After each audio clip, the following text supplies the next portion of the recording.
Maring itinanggi ni Vice President Sara Duterte ang kumakalat sa social media na binato umano niya ng laptop ang miyembro ng kanyang defense team na si Attorney Michael Poa. Actually, sa totoo lang, masyado na siyang basura ba na gossip na hindi na siya dapat pinapansin. Never in the history sa aking trabaho ako nagtapon ng laptop sa isang colleague or sa isang empleyado or sa isang abogado. Yung laptop ko, personal ko siya na laptop. Binili ko siya, mahal siya, and hindi ko siya itatapon basta-basta.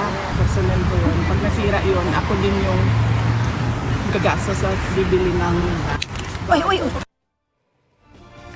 Itinanggi rin ni Attorney Poa ang aligasyon. Tinawag niya pa itong fake news at completely false.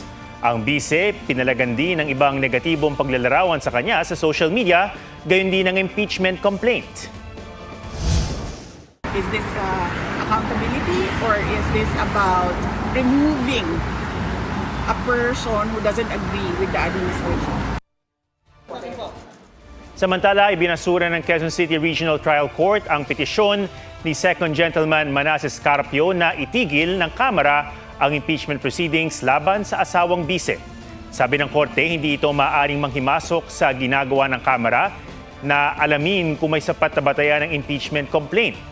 Tungkulin daw ito ng Kamara na nakapaloob sa saligang batas. Ang Kamara raw ay isang co-equal branch ng hudikatura, kaya dapat sa Supreme Court inihain ang petisyon. Dinismiss ng korte ang petisyon dahil sa kawalan ng jurisdiksyon sa kaso.